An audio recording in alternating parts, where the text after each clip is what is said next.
घर में शांति रहे, घर में ऐश्वर्य बढ़े, घर में संतति बढ़े। संतति समझते हैं ना, बेटा बेटी। ये तीनों कैसे होता है? भगवान की पूजा से नहीं। फिर हमारे ऊपर जब हमारे घर के पितृ प्रसन्न रहते हैं तो ये सारा कुछ हमको प्राप्त होता है जीवन में। बाबूजी, पितृ यदि प्रसन्न है तो आपके घर में शांति रहेगी। पितृ प्रसन्न है आपके तो आपके घर में खूब ऐश्वर्य बढ़ेगा। पितृ प्रसन्न है तो घर में संतति बढ़ेगी। यदि पितृ रुष्ट हो गए तो करोड़ों की कोठी में रहने के बाद भी आप परेशान दिखाई पड़ेंगे। घर में कोई ना कोई रोगी दिखाई पड़ेगा। सब कुछ होने के बाद हम बेचैन दिखाई पड़ेंगे। क्यों?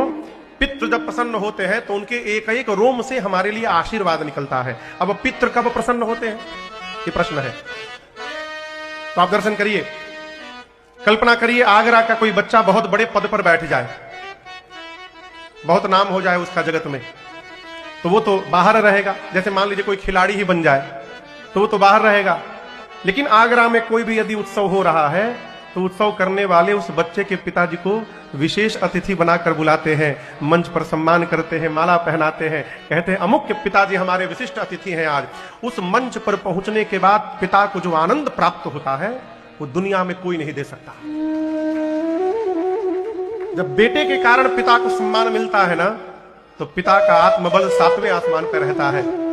उसी प्रकार जब हम यहां सत्कर्म करते हैं, धरती पर परमार्थ करते हैं, तो हमारे पितरों को भी ऊपर देवलोक में बुलाकर चीफ गेस्ट बनाया जाता है? इनके वंश में इनकी संतान ऐसा ऐसा सत्कर्म कर रही है, उनको माला पहनाया जाता है, उनका वेलकम किया जाता है। उस समय हमारे पितृ प्रसन्न हो जाते हैं और उनके एक एक रोम से हमारे लिए आशीर्वाद निकलता है। तब जाकर कहीं जीवन में सुख की वर्षा होती है?